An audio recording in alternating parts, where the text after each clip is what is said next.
welcome back to my channel. So I finally got this month's March kit for the Spellbinders.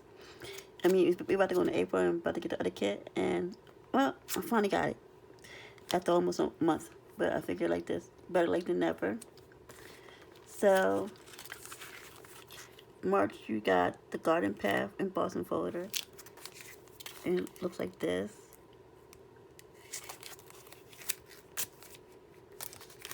Then you had the floral some line.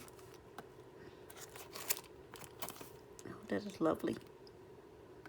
Oh, I really that's pretty cute.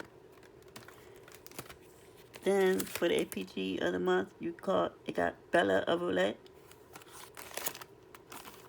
Oh, that's gorgeous. I mean, with the purple, it's really lovely.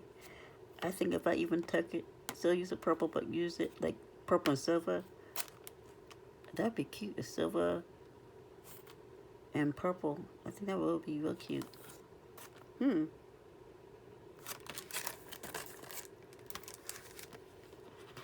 Then for the clear stamp and die of the month, it's called Spring Gnome. And funny, I'm not really into gnome. I didn't like hop on like the background, like everybody does these different type of gnomes like for Christmas and Halloween, whatever. I don't know, I think they're kind of creepy, but actually these are kind of cute actually. I don't know. So that's that. Oh, you also got dies for them, as you see, for out, and you also get dies for the sentiments. And then for the Glimmer of the month, it's called Glimmer Edge Rose. They look like this. And they give you Aurora for the film. It's a film for the Glimmer. I really thought this was lit, like a type of gold. But no, they said Aura. But actually, honestly, to me, it looks like gold. Okay.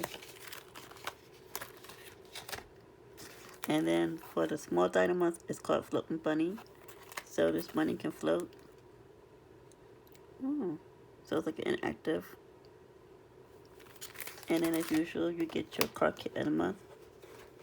And this is called Have a Springy Day. So until next time, like and subscribe. And we'll come back with some projects. And see ya.